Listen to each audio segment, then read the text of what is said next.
Good afternoon, everybody. It's Brian Hunt, and welcome to another episode of Risk On, Risk Off.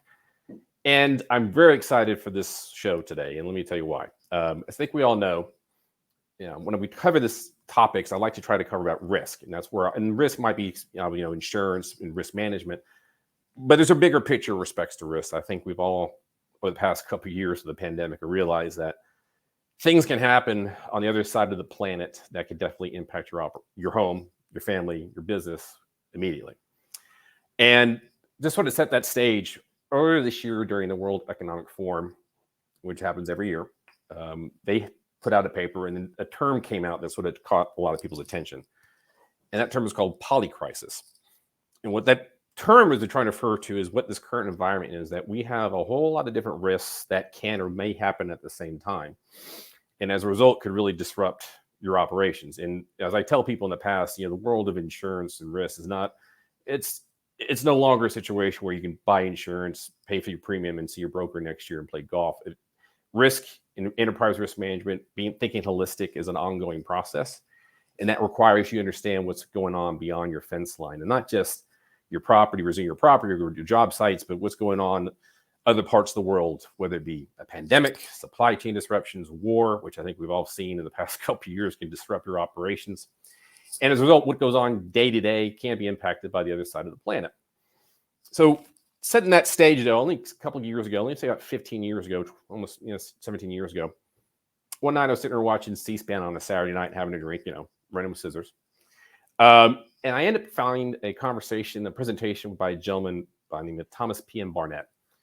Dr. Barnett was speaking, I think, at the Navy War College, or at least a conference at Quantico. And he was talking about how he sees the world and all this sort of different risks. And I couldn't stop watching him, because not only was he wasn't just standing there in front of a podium, but he was actually moving back and forth. And he had PowerPoints that were very interactive. And the way he sort of broke down international affairs to sort of, using a lot of, pop art expressions or pop modern expressions as far as, Star Trek, Star Wars, whatever. It was really sort of eye-opening. And as a result, I really got to want to know more about what he was writing and talking about. And so over the years, he has written several books, including Blueprint for Action, A Future Worth Creating, The Pentagon's New Map, War and Peace in the 21st Century. And then probably most recently was Great Powers, America in the World After Bush. And that last book was about, say, 15 years ago. And unfortunately, he hasn't written a book, but now he's got one coming out, which I'm very excited about. His new book is called America's New Map. And what he's going to talk about, which I'm glad to have him on here, is about where we stand right now in the world as far as America and geopolitically, and what are many of the risks that are going to be we have to deal with now and go into the future, and how we need to sort of change our mindset and think about risk, and not just, again, insurance, but geopolitical and how economic. There's so many things that can impact your day-to-day operations. And so when I saw that his book was coming out, I immediately reached out to him and I wanted to have him on the show. And so it is with great pleasure I provide to you at this time Dr. Thoms Barnett. Doctor, thank you for coming to the show. Thanks for having me on. Great. So Dr. Barnett, I just really kind of set the stage here. So, I was like I said, I saw you on C-SPAN about 17 years ago. I just really was fascinated with what you were talking about. And that was soon after, remember the time, it was after the invasion of Iraq, and, sort of maybe a year or two afterwards, we're sort of seeing where things were resulting. Can you maybe just walk back for a second? I want to go back in time a little bit, but before I do that, I just want to say, I know about your background, but just maybe spend about 5 minutes saying about, your background, where you grew up. Obviously, I saw you went to college. You've gone to some very prestigious colleges. So where'd you grow up, sir?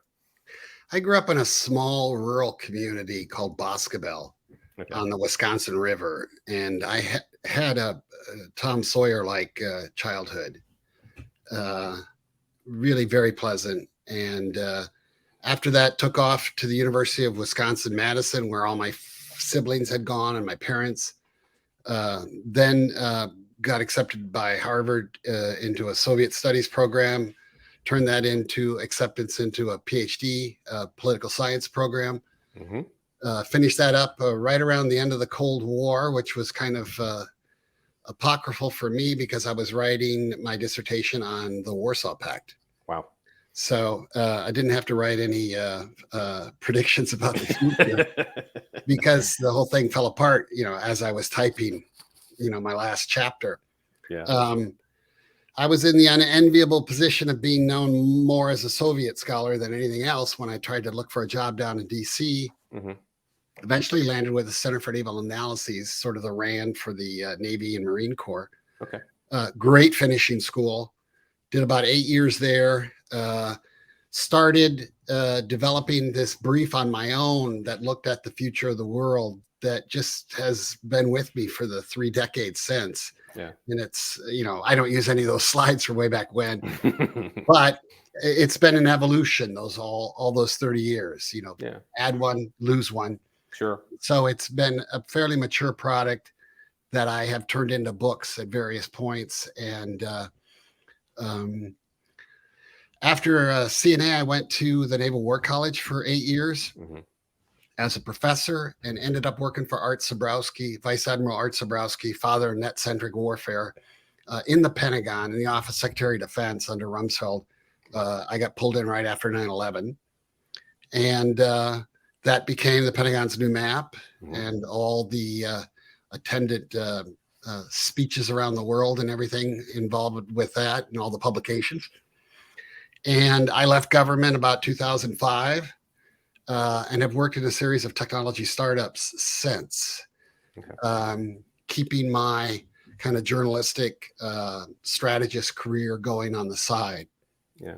I am presently with a company called Throughline Inc., an enterprise design firm that does kind of visual mapping of very complex realities for large corporations and for the military, helping them understand processes and how their enterprises work and whatnot. And they're very much about mapping. I'm the map guy myself. Pentagon's new map, new book, America's new map. So it's been a great fit. And they approached me about 1.5 years ago with this idea for a book, highly illustrated, with almost like political cartoons for each of the segments. There's something like 55 segments in the book. So a lot of illustrations, a lot of very beautifully designed visual representations, data concerning globalization. And so it's like my other books in that it's about 400 pages, but it's only about 1/3 the text. Okay. And it's really meant for a more general audience. And it's really trying to get people to think about kind of where we are in history, how to break from some of the things that have kind of held us back in our thinking, and then kind of embrace the large inevitabilities of this century.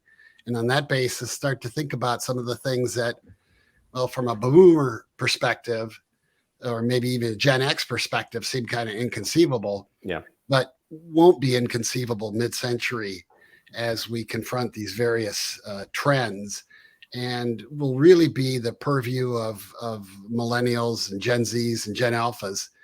And they're a much more flexible, pragmatic lot, not nearly as ideological as the boomers and Gen Xs. Yeah. And that's where I put a lot of my promise and faith in this sort of response for America, because I see us at a point where we really need to reinvent ourselves along some lines, or just get back to certain skills and capabilities that we had in the past that we've lost track of and need to reacquaint ourselves with. Awesome.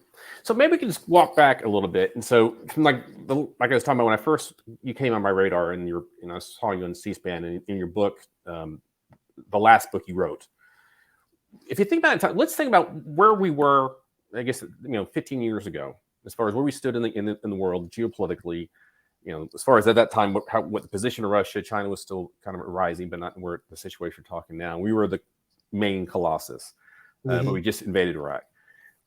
Think about that time frame from then, and how do we gotten to this point? What do you think is like, what has changed in the past 15 years in your mind?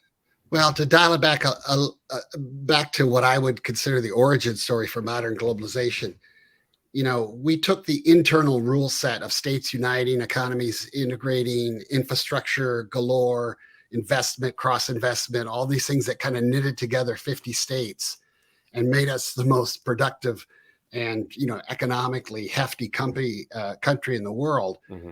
We took that rule set after World War II and started to spread it. And that was really the basis of the rules and the norms and the institutions we built after the Second World War to create what at first was, just the free world, just the West. But that version of mini globalization so dramatically outperformed the Soviet version that once we attracted the emulation of the Chinese, Deng Xiaoping, marketizing, all of a sudden we start talking about a global economy in the 1980s for the first time, and then globalization. Yeah. So we're kind of ruling the roost in that post-Cold War situation. We're the primary rule enforcer. And we had this long-term transaction strategy focused largely on East Asia and China's rise that basically said, hey, and this was the same deal we offered Japan and the Four Tigers prior to China's rise. We'll open our markets. We'll let you export and drive your growth in that way. The implicit deal was you take your trade surplus, plow it back into our debt markets. That allows us to have a big military, which we'll keep in your neck of the woods to keep everything kind of cool so everybody can rise. And that transaction strategy worked brilliantly in the sense that we got, for the first time in history, an Asia that's rising on multiple poles, multiple big players, and there's been no war. I mean, that's never been achieved before. But the transaction strategy that we had kind of played itself out in the sense that China's wage differential that was based on its demographic dividend played itself out. China did rise. China now consumes most of what it produces. So we're no longer in the need or the requirement to kind of play that role in East Asia. And as we bumped into that reality coming off the global war on terror, which kept us really busy for quite some time, and I could argue really kept us out of China's way to a certain extent, so that it could rise to the point where we have to kind of accept it as a success story and as another major pole in the system. Because if we had come to this sort of containment denial strategy earlier, I think we would have had more trouble. And now we're better off confronting a China that's kind of big and established and is undeniably there and not going anywhere, because it allows us at this point in history to really start thinking about kind of pushing off some of the market making responsibilities that we've had for the last 7 decades, where we not only pressed our advantages in the global economy, but sought to really create the global economy and nurture it and do things that and made markets work, even if it was at times disadvantageous to us. That's, to me, the great miracle or the basis of America's greatness, is that we came out of World War II, we were owning half the world's productive power. And what we chose to do was set in motion this globalization that 7 decades later creates something, nobody predicted, which is a majority global middle class, which to me is the greatest gift any country's ever given the world. And that's my definition of why America is the greatest country in the world, because it took that power and it elevated the world. But it elevated the world in such a way that it triggered tremendous environmental repercussions. And that, along with the demographic realities that come about with advancing economically, that's what's put us at this juncture in history now, where we're facing some really profound inevitabilities that alter the way we look at the world, less east-west. That's been our fixation for quite some time, centuries, I would argue, and really forces finally a north-south perspective, because we have this swath displayed here on the map, roughly 30 degrees north and south of the equator, which I dub in America's new map, Middle Earth. That segment of the world is slated to endure by mid-century a climate that's not too different from your average day in the Saharan desert, meaning temperature around 90 degrees on average and extremely low rainfall. Now, that doesn't mean that big band there turns into the Saharan desert overnight or anything. It just means for several decades, there's going to be some very stressing environmental cues. And historically, humans don't want to live in that environment. They they just don't like it. They move, just like plants and animals and everybody else have been moving towards the poles and upward in elevation the last 3-4 decades in response to climate change. We're already seeing people kind of move from these stress points across this Middle Earth band. One of my favorite examples be, besides the obvious one of Africans heading across the Mediterranean towards Europe, a lot of them driven by climate change. My favorite example for the United States is look at the Northern Triangle countries, El Salvador, Guatemala, Honduras. They're the big source of a lot of people coming now. Also Venezuela, because of political situations there. But also, when you really look at it, you're looking at a place that's experiencing unprecedented drought in the Northern Triangle. They call it the dry corridor. There's food insecurity on a very large scale there. Mm-hmm. And you're already seeing that Northern Triangle flow come to America, replacing what used to be a Mexican flow that by and large is abated. And we're not recognizing that yet as a forerunner of this kind of migratory pressure that we're going to see coming out of Middle Earth. But that's what's happening in terms of plants, animals, all sorts of species and life forms. They're heading towards the poles. Humans are heading towards the poles. And we're looking at, a situation across that Middle Earth where we have to ask, to some degree, there's going to be an economic unfeasibility there. Mm-hmm. It's going to be too hard to make a living. That's going to bring political institutions into question, political states into question. I think we're looking at a potential widespread state failure across that band among the weaker countries, and that's going to create demographic migratory pressures that are going to be profound and are going to force us to think more and more in terms of north-south integration as a way to manage that risk, but also positively respond to certain trends in the global economy right now, like reshoring. So, Dr. Barnett, I mean, this is where I think it's so critical, like for people like you and other macro sort of geopolitical, helps people connect the dots and bring things together. Because specifically, what you just touched upon there is playing out right now on the southern border in Texas. It is. And we have a large migration, and there might be this gut reaction, they're just coming here to take jobs. Well, and that goes back to demographic change. Well, I want to tie back into that. But right now, you've got people leaving, like, say, Venezuela, a failed state, which is a result of, sanctions and that nature. But you've just got areas in this area down there in the triangle you mentioned that, due to climate change, you have crop failures and the ability to just feed yourself. And so if you're a father or mother and you got young children and it's like, it's a failed state, I can't feed ourselves because the crops are failing. Well, you're going to want to find a spot that you can do that. So whether it be from Nicaragua to North America or from Middle Africa up to Europe, people are going to want to go where they can try to feed their family. Right. And the first thing they do is they move to the city. Yeah. And then they become subject to informal economic dynamics or maybe criminal organizations, like M13 throughout Central America. And then maybe they move one country over. But the more ambitious ones look up at a big pocket of free movement known as the United States or Canada, where if you can get in, then you're free to move around at that point, just like the freedom of movement that's existed in the EU since the Treaty of Maastricht back in the early 90s. Those are very attractive situations. And, we can pretend that we can put a wall up high enough to kind of stop that.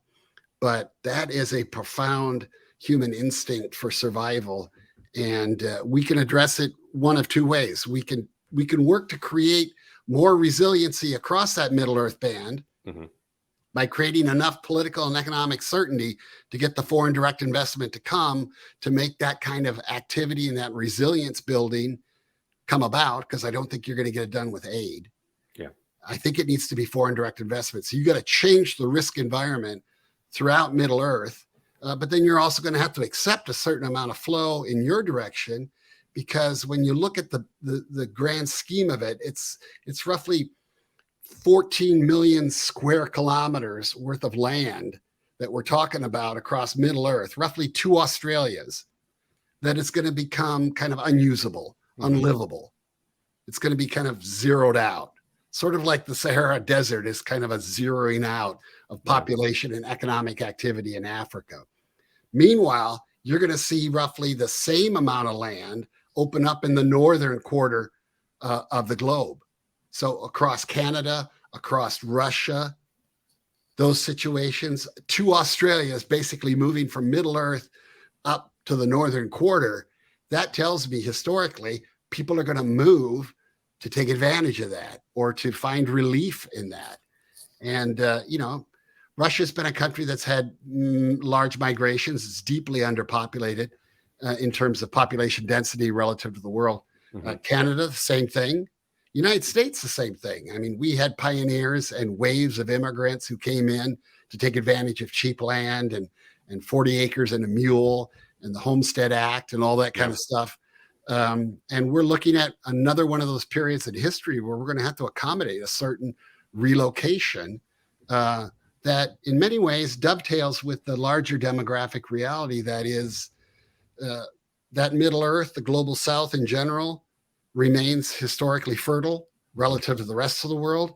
And we're looking at the beginnings of demographic collapse throughout the advanced northern economies. So a depopulation going on, a low population density, and opening up of arable and livable land.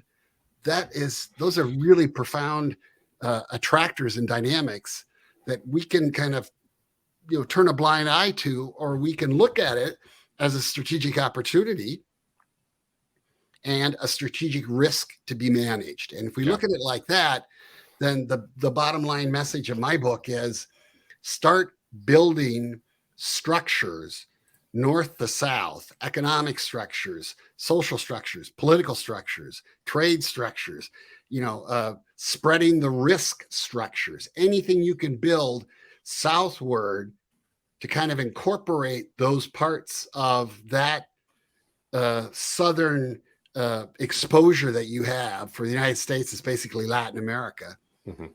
Build it now over time, make that your north-south integration, have it dovetail with all the re-regionalization that's going on within globalization and the nearshoring and everything else. And on that basis, make yourself kind of bigger and stronger as an entity, because that's the nature of superpower competition in this century. Which of the superpowers is going to integrate north to south most effectively so that they can deal with this zone of turbulence that's going to last for 3 or 4 decades called the climate remaking of this planet. I'm not projecting existential threats with climate change. I think, we're going to get through this hump of change, and we're going to modulate that change on the far side, come 2100 by the steps we take now, moving to electric vehicles, changing our energy profile, all that kind of stuff. We're going to have all sorts of responses, but that won't obviate that journey of the next 3 to 4 to 5 decades through this zone of turbulence that is demographic collapse in the north, still fertility in the south, the rise of the global middle class increasingly centered in the south, climate change battering that middle class largely centered in the south. These are all tectonic kind of, you can call it a polycrisis if you want, a tectonic series coming together that great powers and specifically superpowers are going to address proactively, or they're going to find themselves on the receiving end. And if you act proactively, I think there's a potential to come out of this experience 3, 4, or 5 decades from now, one of 2 ways. Either you're strengthened as a superpower and enlarged by the unions and the commonwealths and the trade and everything else you package up to get yourself strong and resilient to weather this storm, or you're on the potential receiving end of dissolution and dismemberment. So I could see Russia in chunks 4 or 5 decades from now. I could see a United States with 100 stars. 4 or 5 decades. And you've made that comment in other books, and I definitely want to circle back on that. So I'm going to put a pin in that. But I do want to go back to something you were talking earlier. And also, I just want this time on everybody in the audience to know, if you have a question, you can see in the bottom right-hand corner is the area to add a comment. Please post that comment there if there's a question you want to have for Dr. Barnett or anything you want to try to cover. So let's shift back for a second for demographic changes. And I think that's a key thing when we're talking about, my line of work is interdependencies. If one thing happens, how does it change something else? Right. And one of your peers out there, Peter Zion, has been very much talks about demographic shifts. And I always argue there's kind of multiple impacts that could be impacting just the United States as a result of change in demographic shifts. First of all, we've already seen we're having people have, two things. You live longer and people are having fewer kids. Right. So that on alone, no changes. Social Security trustees have already come out and said that without this changes, people should expect by, I think it was 2030, if no changes happen to the current system, everybody's looking at a 20 to 25% cut in benefits because there's not enough funds in the system based on how it's designed, because people in working support people who are retiring.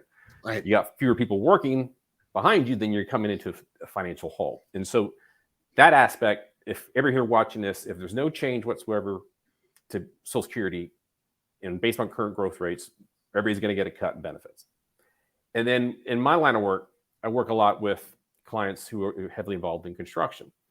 Mm-hmm. Construction has always been a source of immigrants, first generation. A lot of people come to this, no matter where you're at the world, not just the United States, but other parts of the world. Construction is often seen as a gateway or foot in the door for people who have come from other parts of the country, maybe low skilled, or just willing to do the jobs that other people don't want to do.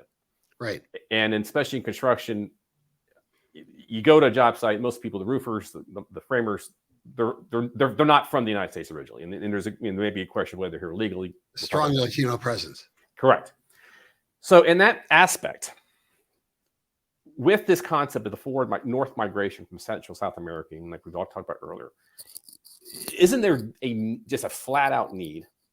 And I've brought this up there with the image, to change the way we do immigration in the sense that, because if you're not dealing with the facts on the ground and you keep doing the same thing over and over again, that's the definition of insanity. To where your point, isn't there got to be some adaptiveness to deal with the facts on the ground and not where you are now? Because it takes 30 years to make a 30-year-old worker. People don't show up out of nowhere. All right. Right. So, to your point, I guess as far as immigration is concerned, this is an issue that it's not just going to, as long as these collapses are occurring in central, like the southern parts of the country or the world hemisphere with devastation of crops, people are going to look for jobs. And so it's having an immigration that's holistic is in the best interest of not just the United States or Europe or whether it be Japan as well. The elephant in the room on immigration is really the journey that we're on in terms of the racial makeup of the country. And this is a very uncomfortable subject for people, but it's one I addressed in the book because I felt it was absolutely essential to kind of get it out there and talk about it. I come from a Soviet studies background. There was this famous book written by a dissident writer in the 1970s saying, would the Soviet Union survive until 1984? Yeah. And his basic argument was, hey, it's this large empire where Russians are barely 50% of the population and they're heading below 50%.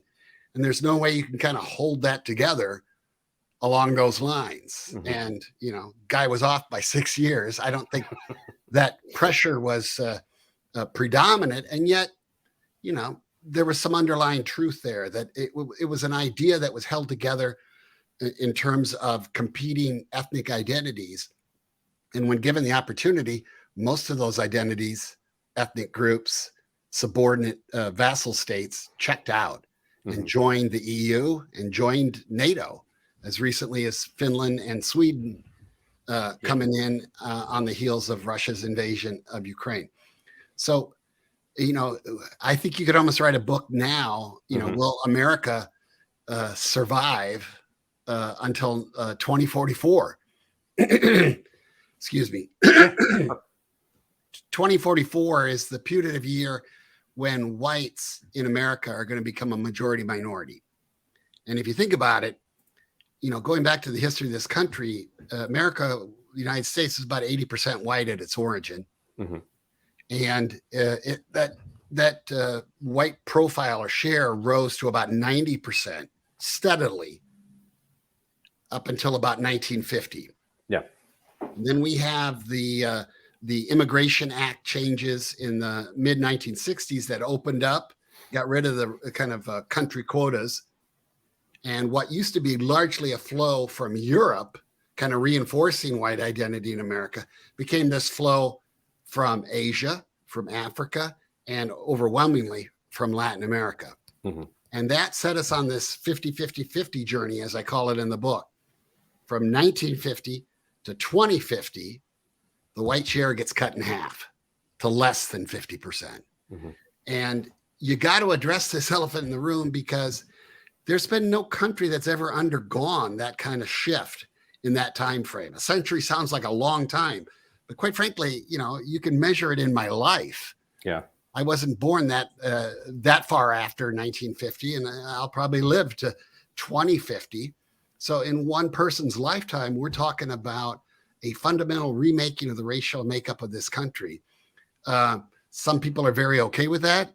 Some people feel a tremendous amount of angst about it. And we're seeing that play out inside our society now with this whole great replacement theory, or white existential fears about being displaced by non-whites and kind of losing their identity and their privilege and their status in America that's always been, largely defined as white. That's how we write the history. That's how we present it throughout most of our history, is from a white perspective. And that's being, kind of radically altered and challenged day by day as our country changes. I have a son born in the year 2000. That was the year where non-whites became the majority babies. Yeah. And so he's 23 years old now. Whites are majority minority through age 23 in America. So that wave is kind of working its way through us. Do I see angst and fear and concern among millennials, Gen Zs, Gen Alphas on this score? No, it's the reality that they grew up with. Yeah. But when you get up to the boomers and Gen Xs, that is not, as Tucker Carlson liked to say in his show, that is not the America they grew up in.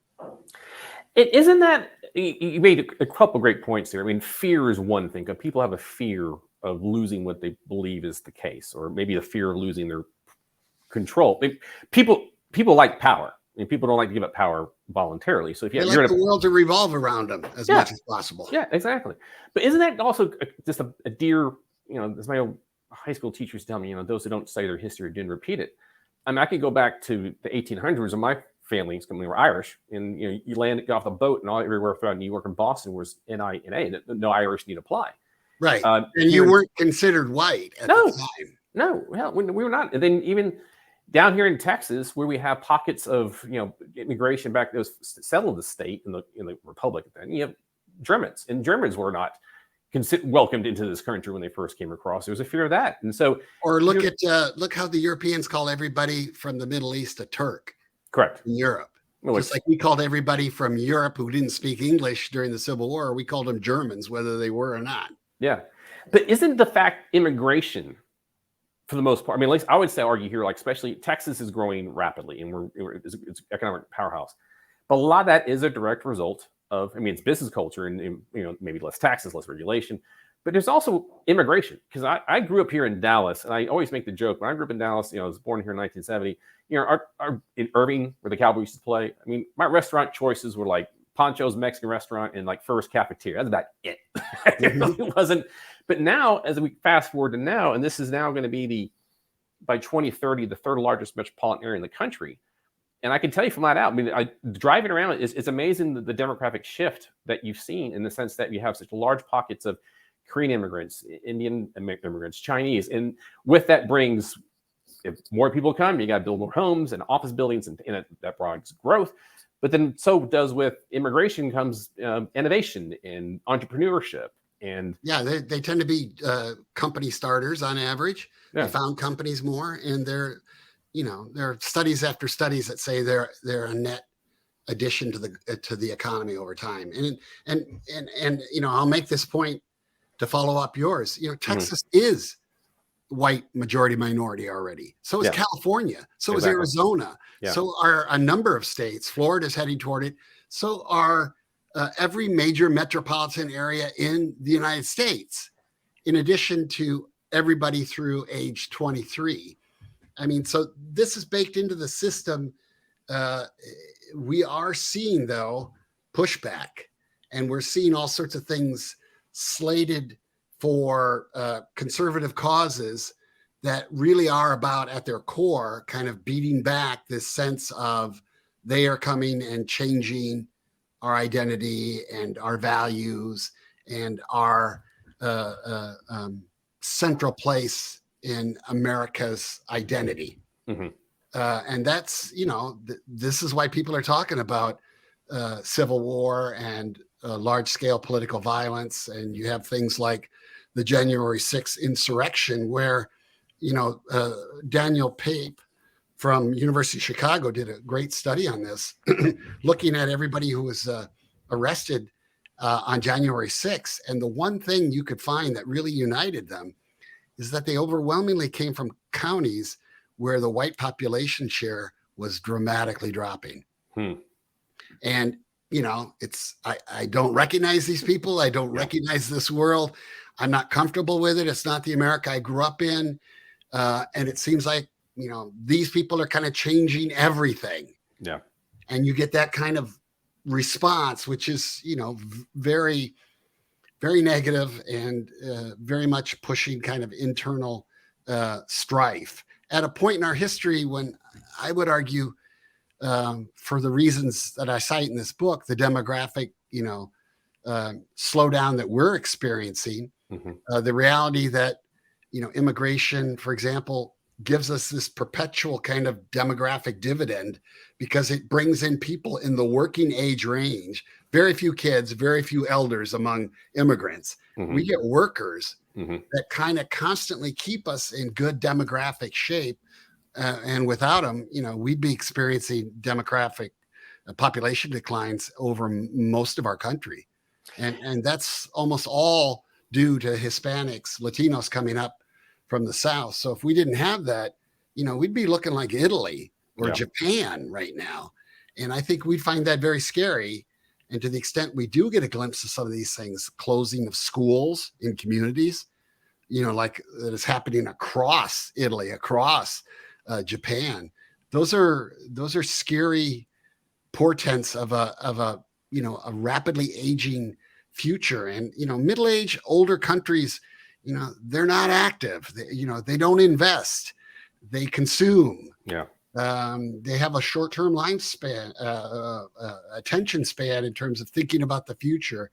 And I think we really would be amazed at how destructive that would be for our economics to be on the path that some of these countries are on, including China, which right now, because they went so in on restricting population growth to kind of create their own demographic dividend. They're looking at an aging process right now that's faster than we've ever seen in human history. They are, for example, aging about 3 years to every year that America ages. And, by mid-century, they're going to be an old, super aged society on a scale.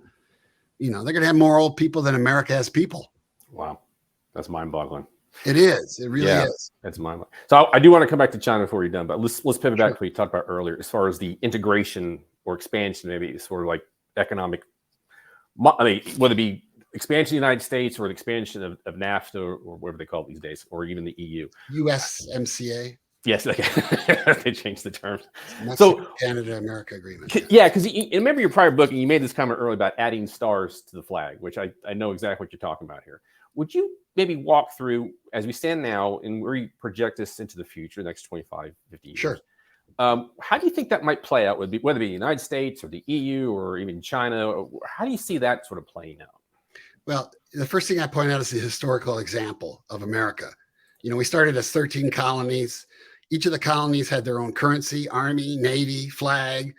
They were completely at odds on a lot of things. Once they got out from under the British yoke, they decided to come together and build this American system of states uniting, economies integrating, infrastructure development, Hamilton's internal improvements, the whole package of a pluralistic society balance between rural and urban interests.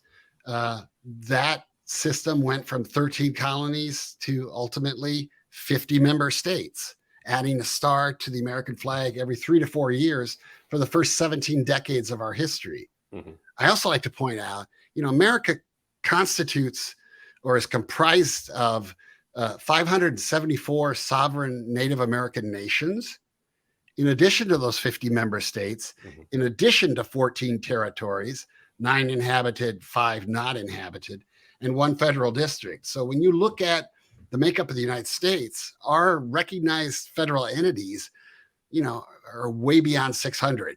Yeah. Wow. That's And mind-boggling if you think about that. Wow. yeah, we don't think along those lines. Yeah. Yeah. But clearly we've developed a way to bring people together and unify over time and create tremendous economic activity on that basis. Fast forward to the model that the Europeans have been pursuing and executing since the Second World War. EU starts out as a handful of countries.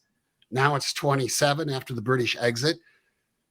They got 10 in the pipeline looking to join. Yeah. They could have 37 states in 10, 15 years, 37 stars on their flag, so to speak. Yeah.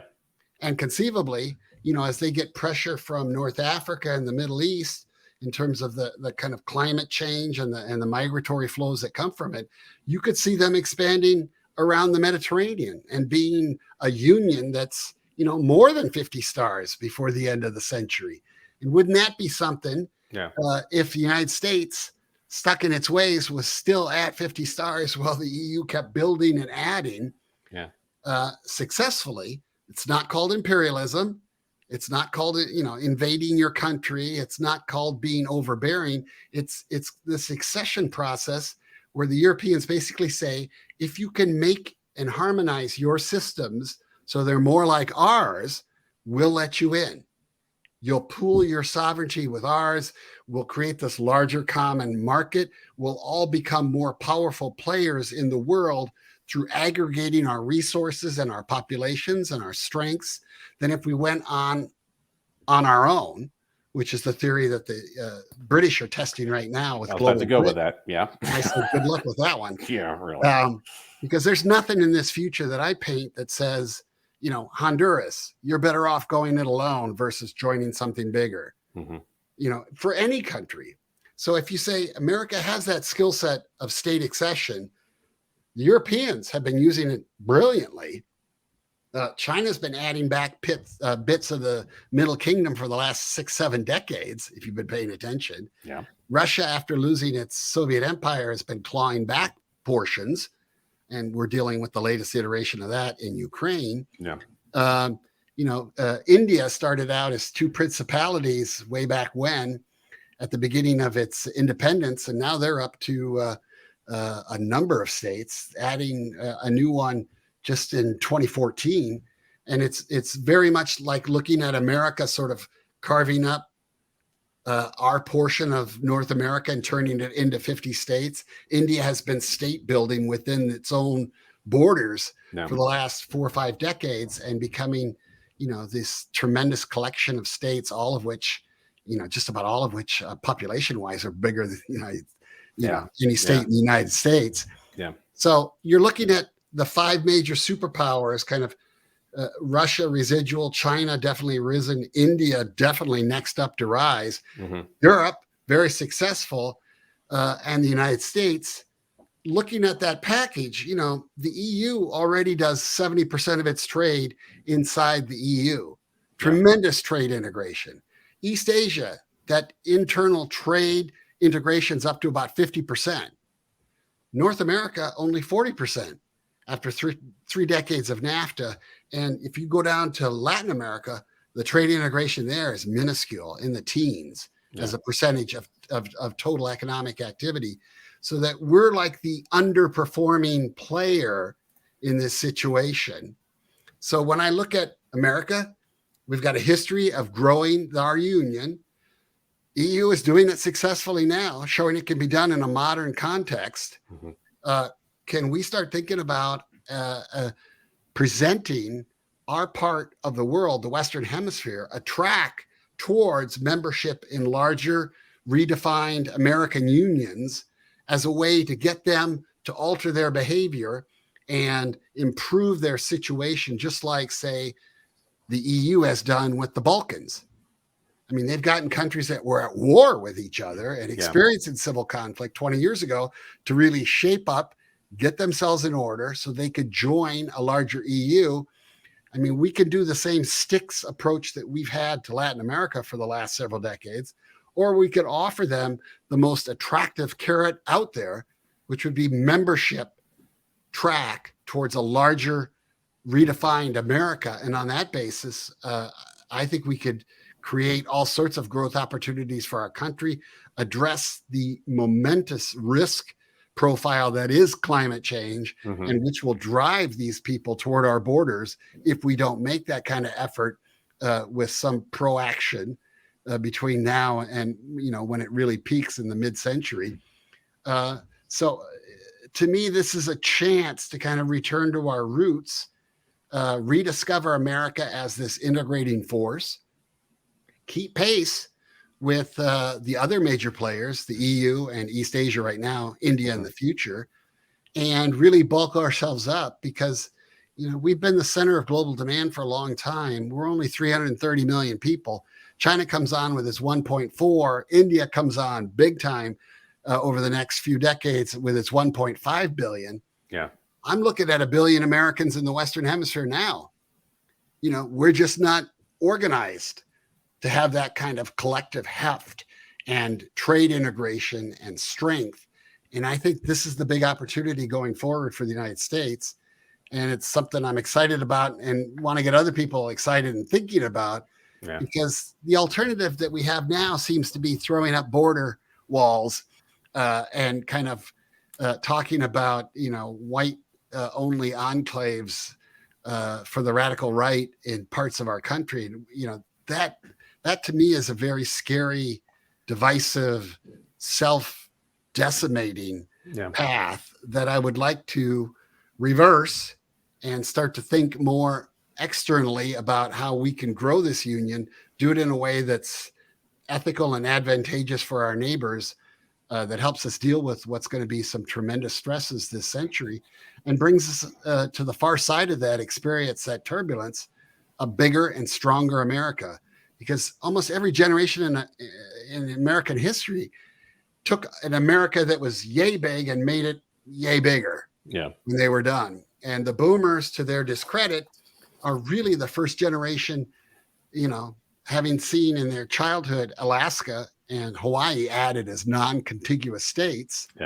They're the first generation really that's on slate to deliver a smaller, more divided, more hunched down, more coming apart America than when they founded. And I think that needs to be reversed as a national mission. I think it needs to be reversed in terms of national pride and, this declining sense of patriotism that we see. And I think we need to do it for all sorts of external reasons revolving around demographic collapse and climate change. And I think it's really the key to our economic competitiveness going forward. Not importing, all sorts of people through immigration, but extending our borders through inorganic growth, mergers and acquisitions, just like the Europeans are doing. Nobody calls that a bad thing.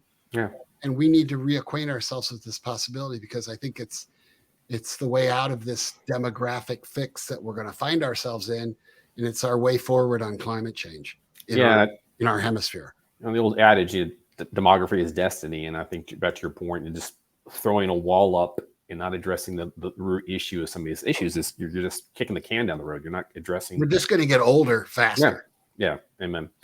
Dr. Barnett, I'm be conscious of your time, and we're getting towards the end, but I want to kind of maybe take a little moment. Let's kind of do a little tour around the world and get your opinion on maybe a couple of areas. Sure. One of them you just sort of mentioned. What's next for the UK? I think leaving the Brexit is probably one of the largest self-owned goals I've seen in quite some time. It's like, what's the next step? Well, the Conservatives made a tremendous error in putting it up for a plebiscite, because it just became an anger vote. And now the majority of the public really uh, um, they they regret that choice. Yeah. I mean, their per capita growth and everything that we've seen in terms of their global connectivity has decreased fairly dramatically. Mhm. And they are not keeping pace with the growth that is continuing in the EU.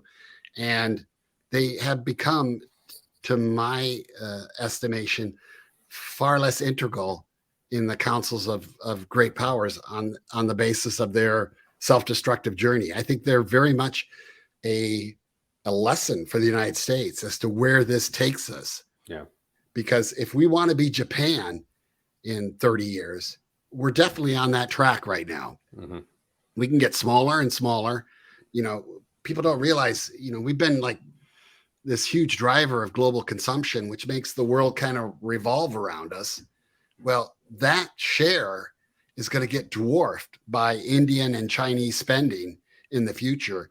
So that if we're not bulked up, if we're not growing, we're going to be a much smaller player in terms of determining things like, how people deal with cars and transportation and what are the rules of global trade, because we're just going to be such a smaller player. For Britain to embrace that right now in their history, when they are on this larger growing entity called the EU, I mean, I think they're ultimately going to find that this path is very isolating, very negative, very diminishing of their role and status and their standard of living, and they're going to end up looking to either rejoin in parts, Mm-hmm. maybe Northern Ireland and Scotland to make the jump first. Yeah. Scotland talks about it fairly openly. Yep. To get back in the EU, or they're going to have to look at some other larger association. And quite frankly, I would welcome 4 or 5 states from the United Kingdom joining the United States over time. I think there's a lot of historical basis for that. But again, I don't see a future where going it alone is viable unless you're China or India and just have sheer heft. If you're a billion person country, I think your demand status will give you that sort of control and presence and influence in the world. If you're not, then I think you have to start thinking about getting it. And to me, the UK is going in absolutely the wrong direction by going it alone. And I think they're going to be a tremendous lesson learned for us. Agreed. So let's say the flip side of that coin, the EU. We've talked about it a little bit as far as how do you see that playing out? Well, I see the EU as actually doing kind of stunningly well. Mm-hmm. I mean, there are a lot of complaints about it and the bureaucracy in that, but they have expanded this experiment mm-hmm. progressively over time, mm-hmm. and their attraction is enormous. They have 10 in the pipeline right now that want to join. Yeah, I mean, I think if America announced that we were open for membership, we'd have 10 in the pipeline pretty darn quick. And we might be surprised who would jump forward with that opportunity. So I think they show the power of their attraction. I think their model of Europeanizing your society mm-hmm. is fascinating. And to me, it's the greatest expression of soft power I've ever seen. Mm-hmm.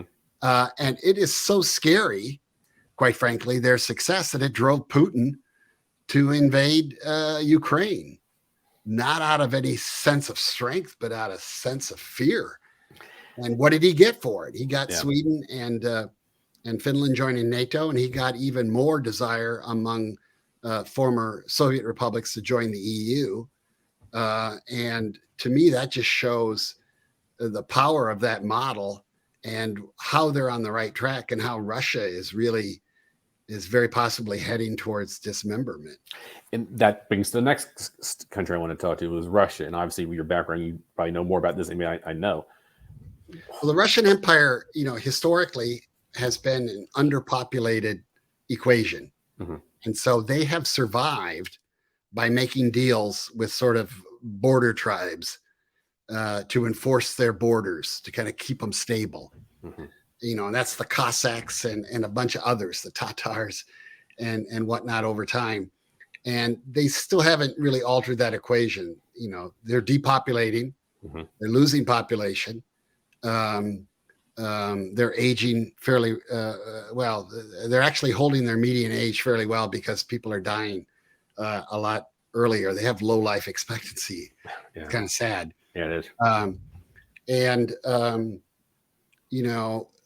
Under other times of distress, they have sold off parts. We bought Alaska from them during a period when they were cash strapped.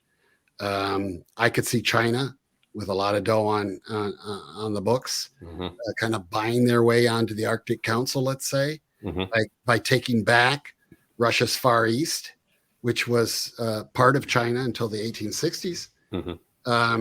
I could see Indian pressure coming up toward the middle of Russia in terms of migratory flows and a desire to take advantage of the agricultural bounty that they're going to get from an opening up of land in their neck of the woods. Their yields are going to go up, and they're going to have more land on which to plant.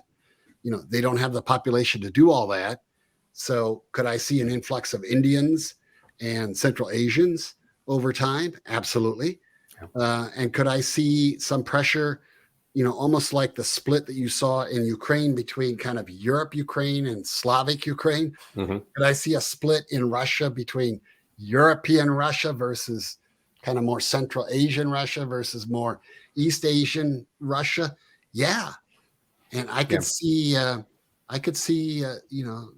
that Russian Empire finally succumbing to a three-part system or a three-part dismemberment, where Europe becomes dominant in the East, India more in the middle, and China in the Far East. And it's a country with a lot of land and not a lot of people in it right now, and a kind of a weak identity in many ways that they've tried. They bolstered through the concept of the Tsar and nobility, and then they had the Soviet package. They've tried to be a pan-Slavic identity. None of that's really worked, and I think it's questionable about their survival. I know people look at Putin as more predator right now, but what I see is a prey. Okay. And I see what the West did to Russia after their invasion of Ukraine, that deglobalization strategy, which has been fairly profound. What it did was it forced Russia, as the world's biggest exporter of natural resources, to basically turn itself over to the tender mercies of the Chinese and increasingly the Indians, who are buying their energy and their resources now at bargain basement prices.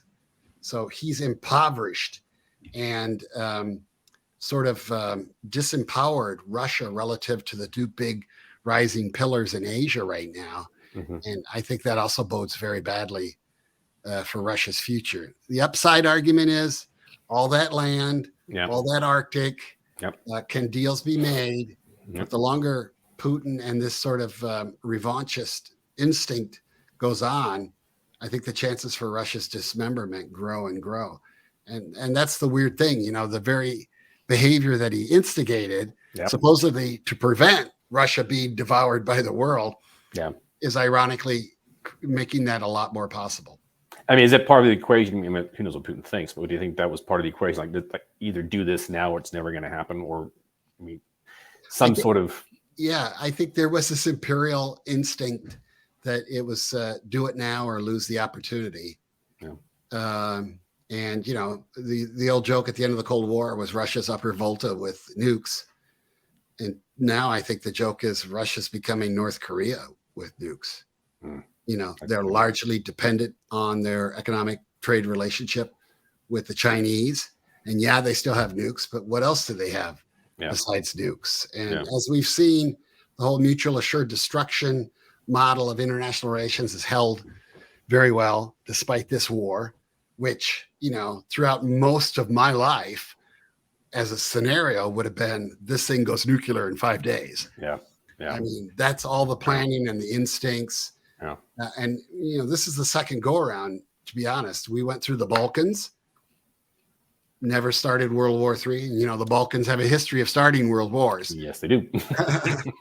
And now Russia going into Ukraine, that kind of situation, you go back not very far in my lifetime, that would have been considered a guaranteed gateway to World War III, and it hasn't happened.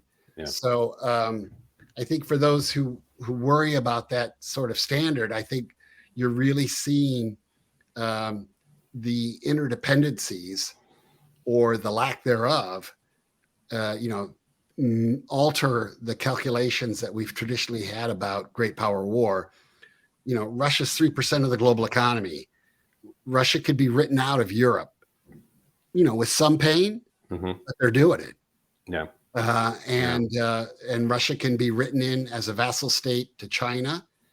And, we can process this Ukrainian war, as brutal as it is, with the same ease, quite frankly, that we did the Balkan Wars, which were also predicted to last forever and, and be an ultimate negation for Europe, but ultimately proved to be just another example of where Europe's brand is so superior to Russia's that when anybody gets a chance, they bolt ship. And when anybody gets a sniff of free agency, they sign with the EU as quickly as they can, because it's a better deal. And to me, that's a big harbinger of how superpowers are going to compete in this century. It's going to be that sort of free agency approach as globalization increasingly digitalizes and brings, areas of the world kind of virtually closer together and individuals closer together. I think you're going to see a lot of cross loyalties developed. I mean, we see that now with a certain segment of the Republican Party kind of very approving of Putin and Orban and other Trump-like figures around the world. I think that sort of cross loyalty stuff is a double-edged sword. It can be very divisive for a country, but it can also allow you to attract adherence and allegiance to your model, to your brand. And I think that's the way the U.S. has to kind of look at this, as kind of a superpower brand conflict or a competition.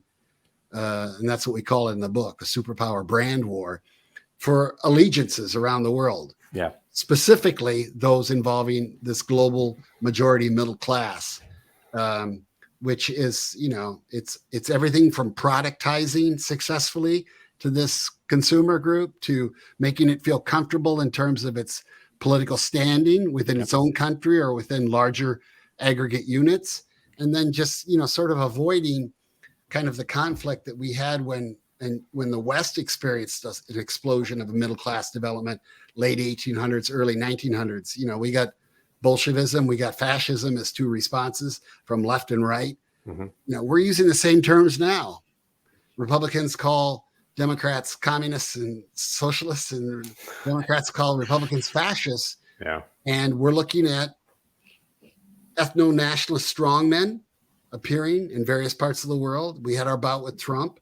That's not unlike what happened in the 1930s or the 1920s in Europe. And we still have autocratic one-party systems embodied, by the Chinese Communist Party's rule in China.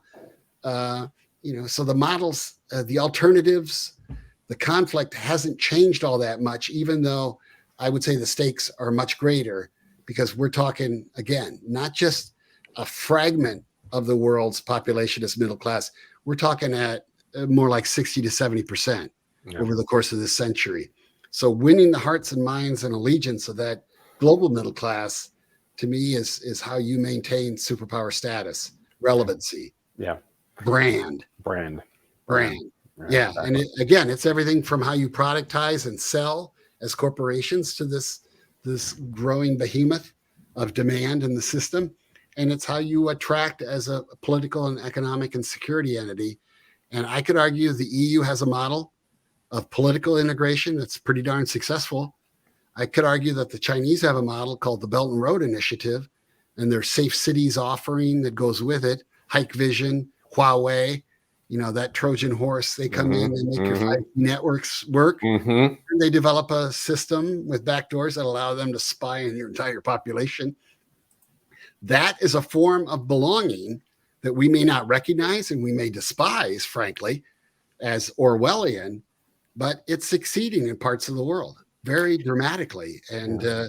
And we don't seem aware of this kind of China version of economic and security integration or European version of political economic integration. We still seem stuck with this model of, hey, let's get a gang together and make a little military alliance to keep China in place. Yeah.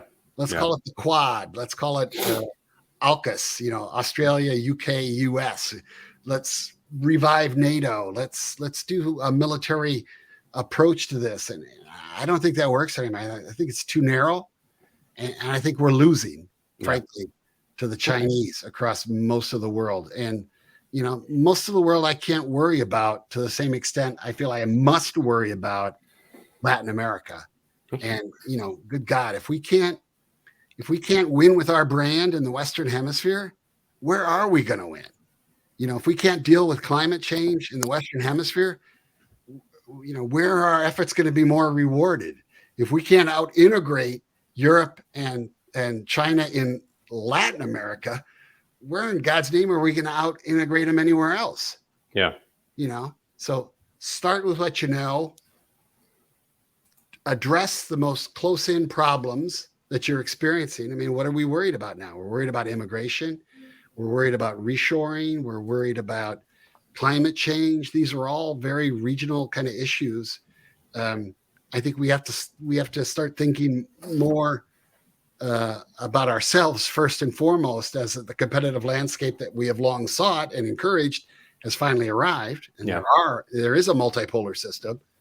So we are diminished by our success in elevating powers around the world. But, we created this global middle class, which again, I would argue is the greatest thing any country's done in human history. I think we should be enormously proud of that. But I think we have to be realistic about where our competitive landscape has gone as a result of that enormous earth-changing accomplishment. And we have to be realistic about, where our integration and strengths and growth opportunities are concentrated. I think it's in the Americas. So this is why we argue in the book. I argue it's not America first, it's Americas with an S first. Okay. Very good. Very good. All right. So we got run out of time. We got 2 more spots I want to hit before on the planet before we get to my final question. So we've talked about it. India. I mean, it's always the next big thing around the corner, but it still hasn't quite hit there yet. I mean, now it's the world's largest population. What are your thoughts on India?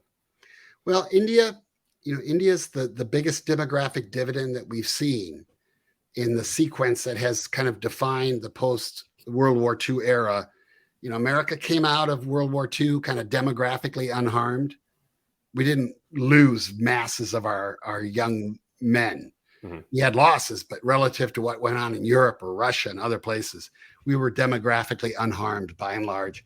We had a baby boom, and that gave us a demographic dividend that extended through the 50s and 60s, where we, our national brands were global flagship companies by definition.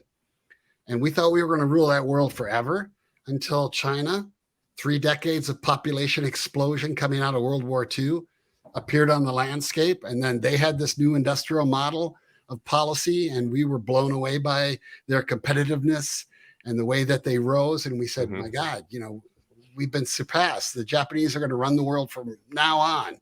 Except it didn't work out because it triggered that kind of aging and the bubble economy. And all of a sudden, China appears with an even bigger demographic dividend, about 300 million workers. Well, that peaked in 2010. Now it's Southeast Asia. It's the hot spot, about 400 million worker strong demographic dividend. But right on their heels, the Indians with the biggest demographic dividend yet, 500 million souls heading from youth into employment. They're adding 1 million people to their workforce every month. Wow. Okay. So when you have that demographic dividend, you got to connect to the global economy. You got to attract all sorts of foreign direct investment. That's how you deal with it. It's your golden ticket, as we call it in the book, to join the global economy and move up the production chains rapidly. China did it brilliantly. Now China's trying to move into high tech and IP and all sorts of, stuff that would make them more like Japan and the United States and Europe. India's just starting that journey. They have some difficulties. the southern half of the country is in that middle earth band that I talk about, 30 degrees and less. They're going to experience some really intense threat there in terms of their ability to feed themselves. Mm-hmm. They still have about 40% of their population in the agricultural sector, which would be like 1890, 1900 America. So that's a transition that, we know from Marxian logic is fraught with peril, moving large numbers of people from rural to urban. You better have jobs for them. You better have a structure that can deal with that. Otherwise, you're going to get unrest, perhaps political instability. So they're at a tremendous opportunity here. Can they replicate the cashing in of the demographic dividend that China did? Well, here's the trick. China's been the saver of note in the system for the last 3 decades. China's got the money. Yeah.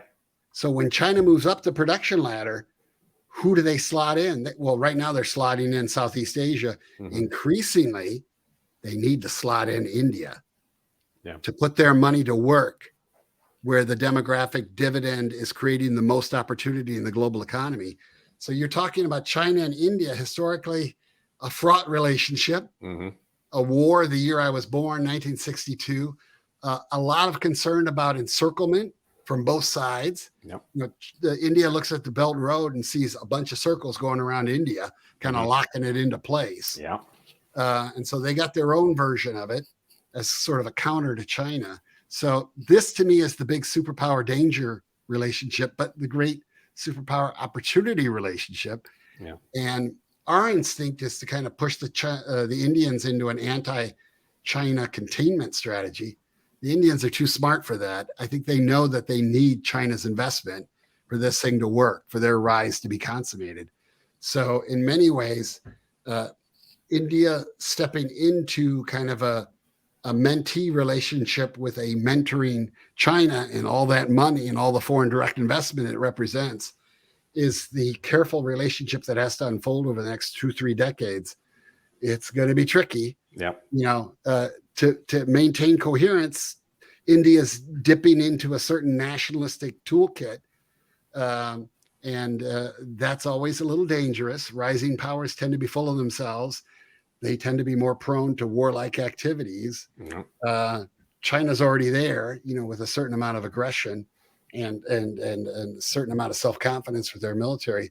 Can we navigate from afar India's rise in a way that it benefits the world economy, which benefits us, avoids superpower conflict between India and China, and kind of modulates China's behavior regionally and globally as it matures into a more high-end, high-tech superpower, not unlike the United States and Japan. This is a lot going on. This is a lot of relationships to be managed. And the thing I argue in the book is, don't look at this complexity as something that is simply answered with a Cold War containment strategy, because you're not containing China any more than China could contain India, or Japan could contain China.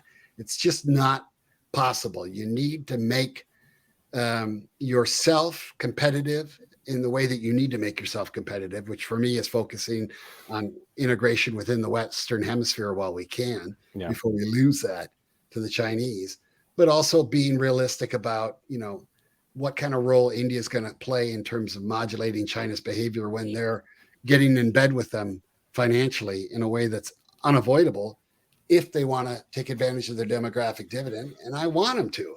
Yeah. I want China to be risen and successful and confident and a pillar in the global economy. We benefit from that more than their collapse, which I think would take more money and pain and blood and treasure than I'd care to contemplate. Yeah. And collectively, we and China both need India to rise. Yeah.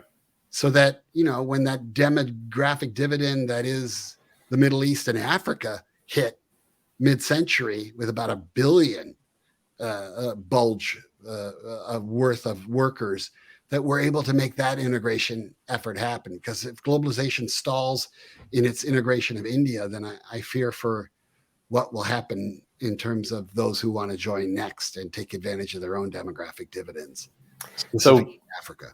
Yeah. So with time, because I do want to ask a question. So there's one last question I want to ask you, and try to keep it short. We talked about China quite a bit there. Everybody watching this, there's been a lot of talk about China. It seems to be front center in a lot of people's news. In Taiwan, seems to be on people's minds. In your mind, is that a probability? I mean, how realistic do you think a conflict over Taiwan to occur? Along those lines, I'm finishing up the book Ghost Fleet right now, and I read Admiral Doritas' book as well, which it's a fiction, but it's kind of scary. Right. It's been the most salient superpower World War III triggering scenario for about 30 years, frankly, inside the Pentagon. Yeah. I mean, it's always been there. You weren't going to start a world war over North Korea, likely, and you weren't going to start a world war over anything in Southwest Asia. And we've already seen that, Russia doing its behavior in Georgia and Ukraine, that's not a starter for World War III.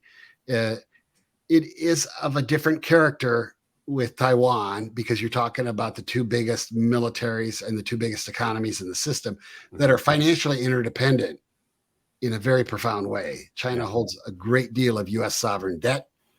Those are double-edged swords. You could do things to abuse each other. There's always the question as to what would make Taiwan significant enough in the calculations of the leadership there that they would be willing to risk their economic present and their economic future on making this grab. And all we really need to do, and what we've done successfully for years now, decades, is create just enough uncertainty on the potential for them to be able to pull off a rapid takeover militarily. Just enough uncertainty about that the Chinese don't try it. And I think the porcupine strategy that we've seen be engaged in terms of our arms flow to Taiwan and Taiwan bulking up, and the rest of Asia's powers sort of ramping up their own defense spending and their own defense purchases from the United States. I think China knows that it's not just the United States that's going to come to Taiwan's rescue. There's going to be a lot of countries in the region that will punish it in a profound way. And I think the porcupine strategy is effective. It's basically what Tito did in Yugoslavia vis-a-vis the Soviet Union. Ceausescu did the same thing in Romania. Just make the prospect of invasion so painful that, the notion of swallowing this porcupine is like, it's too much to imagine. It's just too scary. Yeah. And there's a lot of talk about Xi, needing this notch in his belt. It needs to be done. The Chinese are very big on anniversaries. And there's this sense that you got to get it done by, 2027, 2028, or maybe by 2049, the 100th anniversary of the country and these things. I think these all come off as sort of Armageddon-like predictions. I think these dates can come and go and be rationalized by sensible people. Do I think it would trigger World War III? I don't. Okay. In all honesty. Yeah. I think the Chinese could go at it, could pound the hell out of Taiwan. I think we could make it just painful enough for them that they cannot possibly win, even if we cannot make it an obvious loss to them. And again, I think that's a fairly stable situation, has been for years. I think we're redefining it mentally now, but I don't think it's, in terms of the array of arms, really that different. It's moved into a territory where we can't stop China from doing irreparable damage to Taiwan. We can't. They have achieved enough of a military overmatch, but we can make it so painful for them that there's no way they can call it a victory. Yeah. And that's where we're kind of stuck. Yeah. And what I like to see it unfold, absolutely not. It's a vestige of the Cold War. I don't think it speaks to the future. Yeah. I don't want to see the U.S. military get wrapped around the axle with this one, because I don't think it speaks to the competition that we're actually conducting with China or with the European Union in terms of kind of brand loyalty, brand recognition, brand expansion, political, economic, security integration over time. I see the future of the world as coming together because of the crucible that's going to be represented by climate change. And again, I just don't see this as a future path where going it alone makes any sort of sense. Yeah. And I think we should be in a mergers and acquisitions mode thinking. I think we should be open and transparent about our desire to out integrate China on a global scale, but specifically within the Western Hemisphere. And I don't want Taiwan to loom as some sort of Damocles sword over that future, because I just don't think it is. And here's the counterfactual I would offer. Yeah. Imagine Ukraine, just like Belarus did 20 years ago, I think it was. Belarus voted to join Russia in a union. Nobody cared. Yeah. Nobody even notices it. The Ukraine could have done that. And if Ukraine had done that voluntarily, would we be saying World War II, World War III, a rerun of this or that? We wouldn't. Yeah. We'd be kind of dismayed and somewhat impressed that Russia could actually pull that off. Convince somebody, yeah. Yeah, commit to get somebody to join voluntarily. Yeah. Well, say Taiwan voluntarily joins China. Not at all likely or feasible after what they saw happen to Hong Kong after it was given back. Yeah. They look at that and they say, not for us. But if they had made that choice, would it have changed the global security landscape? No. So it's the forcible means, and what that a forcible attempt to integrate, like Russia, Ukraine, China, Taiwan, the rule set transgression that would represent for the world, that's what matters. Okay. Amen. But all it would really say is, in truth, because we got to remember, we've waged war around the planet with some alacrity and some unilateral behavior. Yeah. That we basically established this rule in the post-Cold War era. If you got nukes and you got a problem with a local player, and you call them all sorts of names and indict them in all sorts of ways, rhetorically or propaganda-wise, yeah, you could pretty much go in there as a nuclear superpower and decimate the place. Yeah. We did that in Iraq. We did it in Afghanistan. We've done it in a number of places. We go and we do, and we take care of business like Libya, and we don't apologize. Mm-hmm. And then we've kind of established that rule set that says, superpowers with nukes get to do this in their neck of the woods. Yeah. And now we're living with the repercussions of that. We just have to show that, not all interventions are similar in terms of the global community's trust in the aggressor involved, whether it's the U.S. enforcing rules as we see it in countries that we intervene in, or whether it's just a revanchist land grab, a military takeover like we're seeing in Ukraine attempted, and what we worry will happen in Taiwan. We need to differentiate between those situations. I think we're doing a good job of it. Yeah. I think the Biden administration's actually handled Ukraine pretty adeptly, and I think the signals that we're sending on Taiwan are strong and clear. So I don't have a great fear of the dynamic unfolding anytime soon. Excellent. Although I think we got to be on guard for it, and it's a hair trigger. Well, I think as you well know, especially my line of work, and I'm sure it's done in the Pentagon, you plan for the worst and hope for the best. So. Right. There's a risk premium. Yeah. That's there. Yeah. All right. Hey, this has been a fantastic conversation. So I want to wrap this up and get some couple lighter questions for you. So, Dr. Barnett, when you're not working and writing and thinking about the world, what are you doing? I'm a huge Green Bay Packer fan. My grandfather was a member of their executive committee in the early years, and he's actually the guy who publicly incorporated the Packers. Excellent. He also kind of pioneered season ticket sales. All right. And was in many ways the original Jerry Maguire. He was a sports attorney, in addition to being a criminal attorney. Interesting. And he's the primary reason, along with a few other individuals known as the Hungry Five, who all are in the Packer Hall of Fame now, for having prevented Curly Lambeau from stealing the Packers and taking them to Los Angeles. Oh, wow. Which, happened to the Minneapolis Lakers, happened to the Brooklyn Dodgers, and happened to other great franchises. Yeah. That's why the Packers are still in Green Bay, in large part thanks to my grandfather. So we've always considered ourselves sort of, self-declared Packer royalty. Yeah. And it's like a family business to us, and we all own stock, and we all have season tickets. Yeah. And so that's, if my ashes were to be sprinkled anywhere surreptitiously, it would be on Lambeau's field.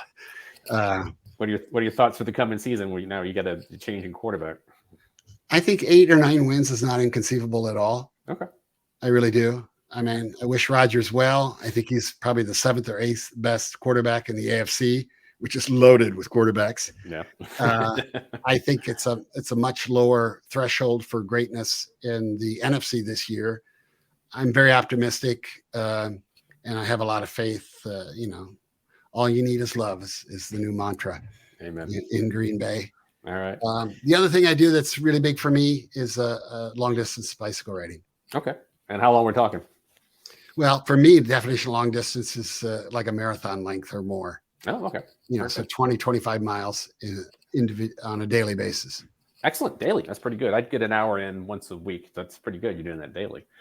It's been, I used to be a marathoner. Oh, Lord. And then I stress fractured my spine doing that.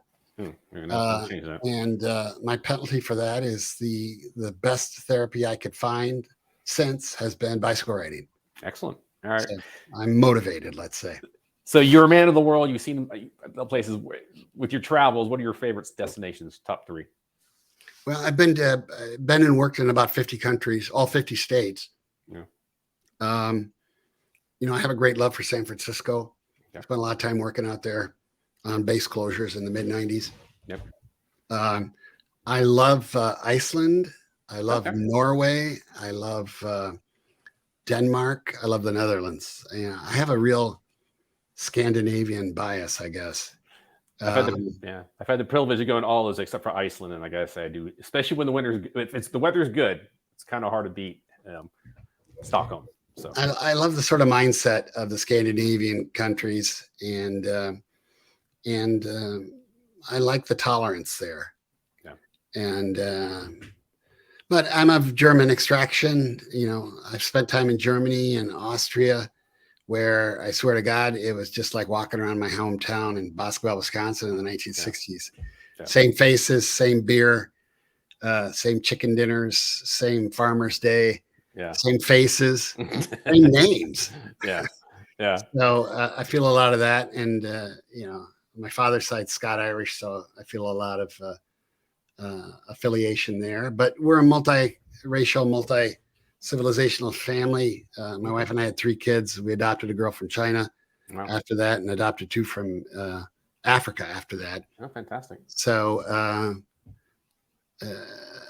we've globalized. So it seems. As a result.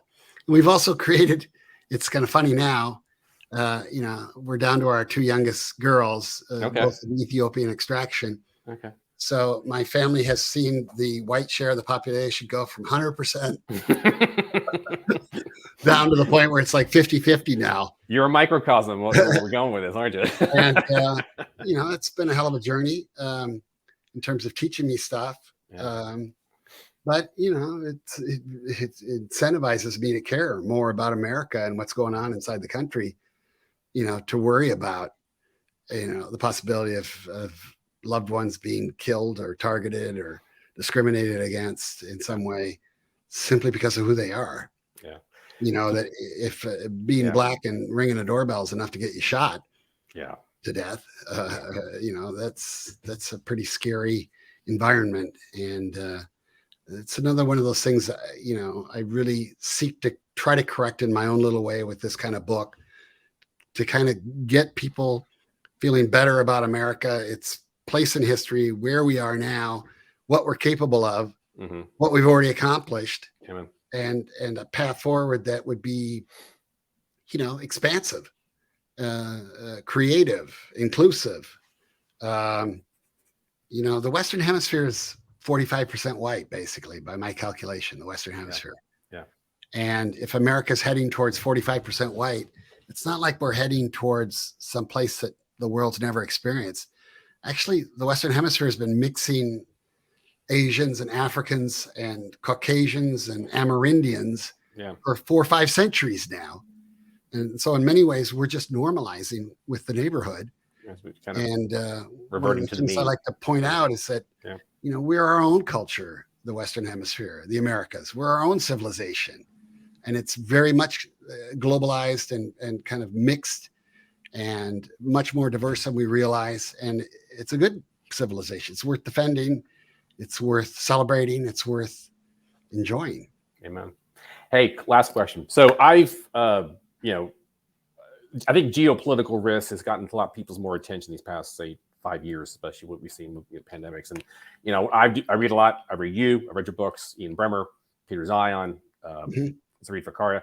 Who do you look to, or like maybe say for inspiration, or who do you like, if you were to say, tell somebody, Easy. You read, yeah, okay. Robert Kagan. Robert Kagan? Okay, yeah. Yeah, just his take on America and it's how it came together and its exceptionalism and its capacity for positive global influence. I mean, I think that's the most academically rigorous and appreciative take on American history. And he's been a real inspiration for me. And the person I feel most comfortable comparing myself to. Okay. He's not the globalization system and analyst that I am, but from an inside out America opening up to the world, America changing the world kind of perspective, America doing good things in addition to some bad things, but overwhelmingly good things with the world and for the world. I think he's just a brilliant capturer of that reality, and I admire his work immensely. It's an inspiration. Fantastic. Dr. Barnett, got you an hour and a half. I took every minute I possibly could. Thank you so much for your time. And your book is out in September. Is that correct? September 26th.